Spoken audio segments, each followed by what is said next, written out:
Bonjour, voici un résumé des principaux points débattus lors du conseil municipal du 29 juin 2021. Ce conseil municipal s'est déroulé en présence du public. Merci au club de ping-pong qui a renoncé à sa séance d'entraînement pour laisser la salle Carlet à disposition des élus. École. Fermeture d'une classe de primaire. Malgré une rencontre avec l'inspecteur d'académie et malgré 2 élèves de plus, la décision de l'inspecteur du 22-06 est irrévocable. La commune va perdre une classe à la rentrée scolaire de septembre. 2 enseignants partiront, remplacés par la directrice à mi-temps et une nouvelle institutrice à temps partiel. La moyenne actuelle est de 24 élèves par classe. Après fermeture, ce sera 26,5 par classe. La moyenne autorisée étant de 27,5 en élémentaire et de 32 en maternelle. Il y a donc un risque de fermeture supplémentaire d'ici 1 an. La municipalité se mobilise fermement contre cette fermeture en soutenant les initiatives des parents d'élèves comme la mise en place d'une pétition, la distribution d'une lettre d'information et la mise en place d'une banderole non à la fermeture de la classe. Une nouvelle rencontre avec l'inspecteur d'académie est prévue en septembre, mais avec très peu d'espoir de maintien de la classe. Ces actions de court terme, qui n'ont que peu de chances d'aboutir, ne préservent pas la commune d'autres fermetures de classes.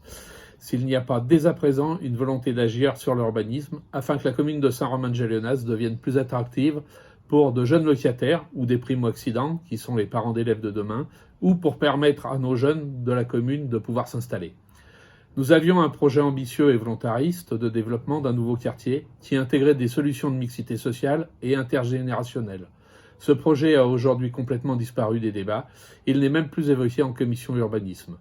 Ce n'est pas ainsi que l'on favorisera le dynamisme à long terme de la commune et par là même le dynamisme de son école, de ses associations et de son économie. Toiture de l'école.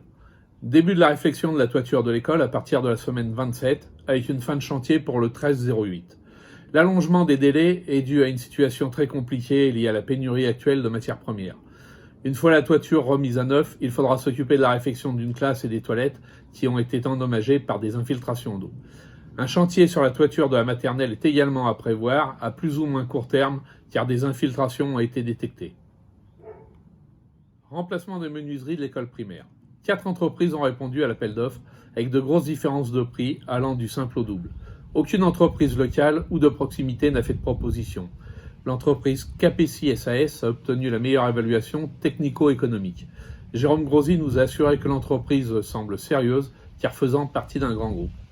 Coût de remplacement des huisseries, 250 832 € TTC, avec des avenants possibles car il y aura peut-être des ajustements à réaliser après la réflexion de la toiture. La commune va veiller, quoi qu'il arrive, à ne pas dépasser l'enveloppe. En réponse à une question de Géraldine Ayer, Jérôme Grosy nous a assuré que l'entreprise réalisera elle-même la pose et qu'il n'y aura pas de sous-traitance. À ma question relative à la date des travaux, Jérôme Grosy nous a répondu que tout allait dépendre de la fin de la réfection de la toiture, mais qu'une échéance maximum est fixée au 13 août. Pour un chantier d'un montant aussi important, nous regrettons que la décision ne soit pas soumise au vote du Conseil, mais qu'il s'agisse juste d'une décision unilatérale du maire. Traçage de jeux dans la cour de l'école maternelle.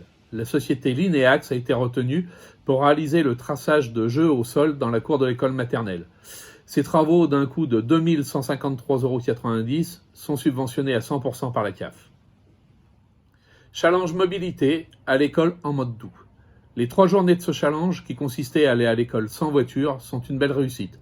Ils ont permis un test grandeur nature des conditions de circulation sur la commune. Premier constat, des conducteurs qui ne s'arrêtent pas au passage piéton, un trafic très important le matin et le soir, un peu moins à midi, des pistes de travail avec le département pour améliorer la sécurité. Climatisation des classes. Concernant la climatisation récente des salles de classe, la directrice de l'école et son conseil remercient les élus pour le confort apporté par cette installation lors des grosses chaleurs du mois de juin. Vidéosurveillance. Le chantier débutera en juillet avec une mise en service prévue en septembre. Coffret d'alimentation électrique pour la vidéosurveillance. La proposition de l'entreprise Serpellet pour la création des coffrets d'alimentation électrique du dispositif de vidéosurveillance a été retenue pour un coût de 3 290,94 € TTC.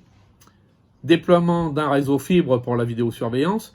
L'entreprise Cap Sécurité a été retenue pour l'installation d'un réseau fibre optique dédié au système de vidéosurveillance pour un coût de 38 219,36 € TTC. J'ai demandé à Jérôme Grosy si une moins-value sur le marché initial avait été prise en compte par l'entreprise, car initialement c'était un dispositif d'antenne et d'émetteur-récepteur radio qui était prévu et qui sont de fait inutiles par cette nouvelle configuration. Nous n'avons pas eu la réponse en séance, elle nous sera communiquée ultérieurement. Urbanisme, transfert de la compétence du PLUI. Un nouveau vote était nécessaire car la précédente délibération a été retoquée par la préfecture. Le refus de transfert de la compétence PLU à la CCBD a été de nouveau acté avec 22 votes contre le transfert et 1 vote pour. Jérôme Grosy s'est engagé à faire le nécessaire pour que la préfecture dispose de cette nouvelle délibération avant l'échéance du 30-06. Commission d'urbanisme, elle s'est réunie pour la première fois le 18 juin. Le seul sujet à l'ordre du jour a été l'OAP numéro 2 prévu au PLU. Ont été évoquées la validation d'un permis d'aménager, au moins pour une partie du projet, l'autre partie étant toujours à l'étude. À noter la fermeture de notre service urbanisme du 6 août au 30 août. Durant cette période, aucun dépôt de permis de construire, d'aménagement ou d'autorisation de travaux ne seront possibles. Nous regrettons que le chantier de mise en conformité de notre PLU avec le SCOT ne soit toujours pas engagé. Il s'agit pourtant d'un chantier long à conduire et d'une obligation légale à réaliser avant 7 décembre 2022.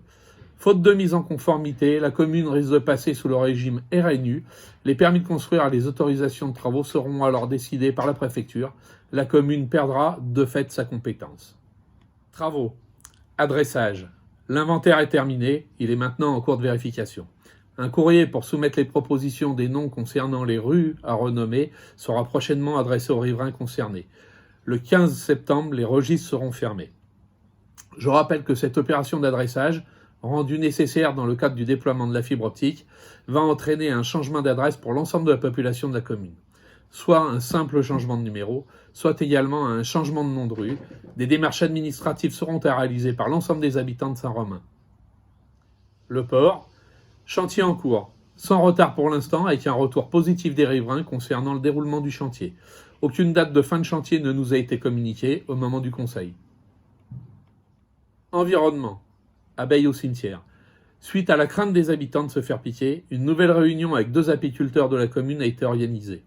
En l'état, il n'est pas question d'éradiquer les abeilles. Par contre, une opération sur les petits essaims de guêpes, nombreux au cimetière, est à l'étude. J'ai posé la question de l'occupation par un essaim de la ruche éducative devant la mairie. Il nous a été répondu que la ruche est vide et qu'elle sera bouchée pour éviter l'installation de frelons. Il est bien regrettable que ce dispositif qui avait une vocation éducative soit abandonné. Sujet divers, EPE. La continuité du service de l'EPE à la rentrée de septembre est bien engagée, puisqu'une AG le 22 juin a permis d'élire un nouveau bureau. Merci à Madame Faure d'avoir tenu l'EPE et bonne présidente à Madame Concalves, nouvellement élue. Médecins. La municipalité remercie les 814 répondants à l'enquête sur le besoin en médecins. Les résultats complets de l'enquête seront bientôt en ligne sur le site de la mairie. Un courrier a été adressé à l'ARS et toute personne publique de la région, député, sous-préfet, sénateur, président du département, avec les résultats de l'enquête dans l'objectif d'obtenir notre classement en zone prioritaire d'intervention. ZIP. Tarifs applicables à la bibliothèque à compter du 1er septembre 2021. De nouveaux tarifs pour la bibliothèque ont été élaborés suite à une étude comparative des tarifs des bibliothèques du secteur et sachant qu'ils étaient inchangés depuis 2003. Actuellement, il y a 826 inscrits à la bibliothèque, dont 129 extérieurs à la commune.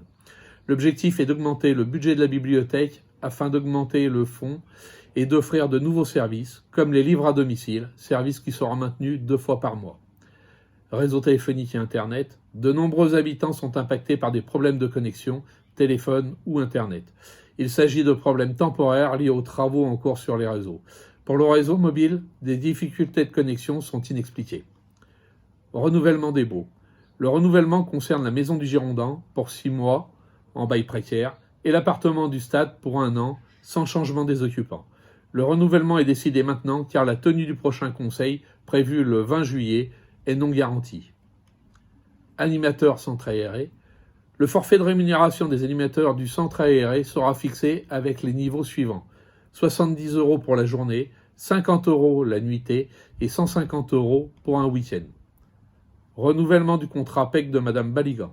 Initialement, le contrat concernait uniquement des missions liées au dossier d'urbanisme. la gestion du gros dossier de l'adressage, dont l'aide à la population pour les démarches administratives de changement d'adresse, conforte le besoin d'appui aux employés de la mairie. Un nouveau contrat a donc été proposé jusqu'à mi-mai 2022. Ordures ménagères. À l'occasion du Conseil, j'ai évoqué le sujet du changement de syndicat pour la gestion des ordures.